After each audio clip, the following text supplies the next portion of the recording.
Happening now, jurors are listening to emotional testimony in the trial of Colin Gray. He is the father of Colin Gray, the teenager who allegedly carried out a mass shooting in 2024 at a high school in Georgia. I remember standing up and I turned around and I didn't know it was shot that I was, but my body was telling me to hold my arm. So I was holding my arm and I hid between the pillar that she had between her smartboard and my desk. I think I was just in shock and scared. And were you afraid for your life that day? Her blood was getting on the side of me because I was kind of laying on the side of her.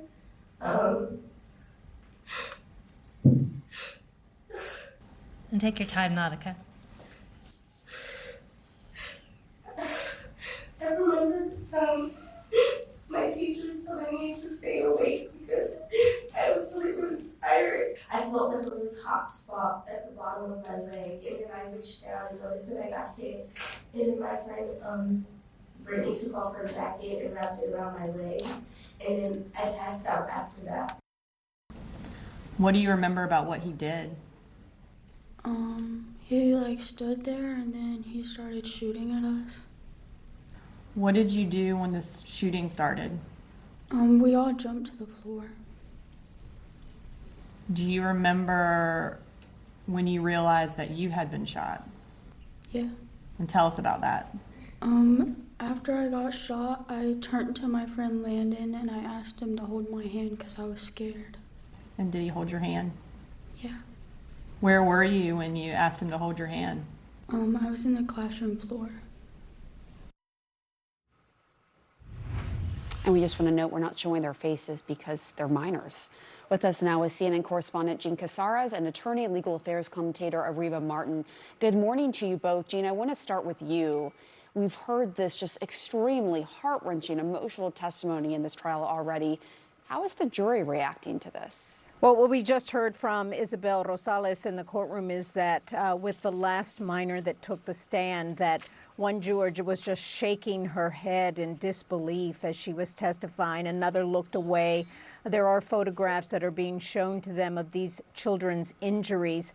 Now, they are testifying not just to testify. There are 20 counts of child cruelty, cruelty to children.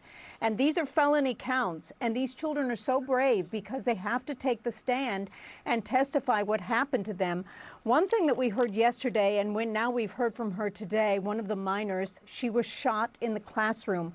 And when the gurney came to take her into the ambulance, she herself told the vice principal, "Don't cover me with that sheet. I'm not going to die." And then she was put into the ambulance and she felt so much pain. And we learned today that her gunshot wounds were in her upper chest, in her arm, and a very serious shot to her wrist. She was in the hospital from September 4th through September 23rd. What she feared for the most was her father had a heart condition, and she was afraid this was going to affect him so terribly. She made it through. She still does not have use of that wrist and the arm and the finger as she should have. She cannot do the sports she'd like to do. But the significance of this is, yes, there were 4 fatalities. There were 4 people killed, 2 teachers, 2 students. But these children that were injured will be injured potentially forever. And PTSD has been diagnosed with them, and they are still living that trauma. And of course they are. I want to play some more testimony for you. Let's listen.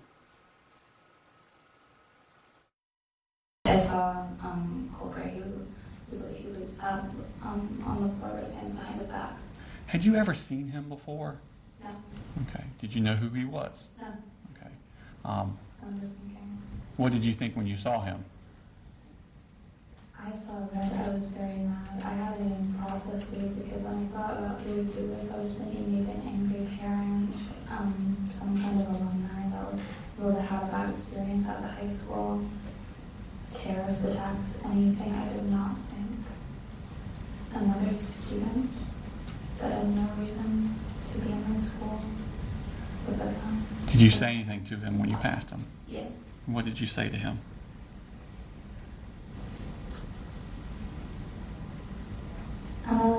And Yes, ma'am. you Esper, I'm pretty sure I said Esper, I'm gonna kill you. I said a lot of curse words and I was very angry, especially at the time, because I thought that they were going to have to amputate me. Our reporters have noted that at least one juror was crying during testimony. Areva, talk to us about how emotional testimony like this can influence a jury. It's beyond belief that these jurors are going to be able to separate the emotional testimony from these children, from these minors. They're going to have to do that. They're going to have to listen to this testimony, feel it, obviously, but then listen to the law that will be read to them when it's time to deliberate. This is a very emotional case. We're not just going to hear from these minors as we're hearing, we're going to hear from the parents. We're going to hear from teachers and law enforcement. Some of those witnesses have already been called. These cases are just horrific.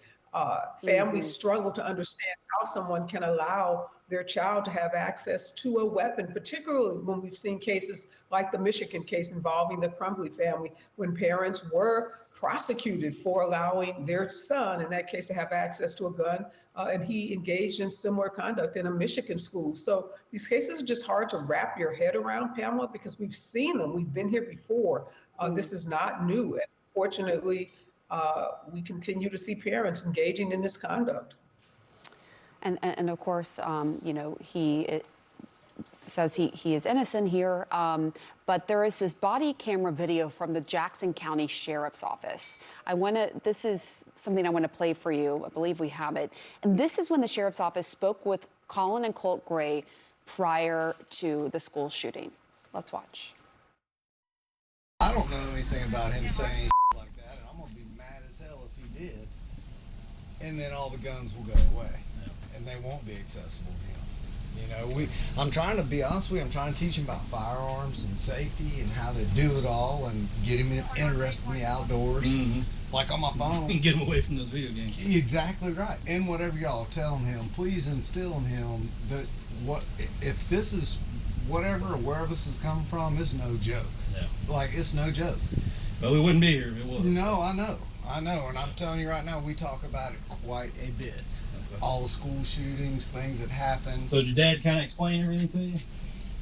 He said something about shooting up a school. Did you say something about school shooting? Never. I just told him, I don't know what. Maybe they misheard somebody else. I would never say that. What do you think, Areva? How important is this evidence when it comes to Colin Gray's culpability here?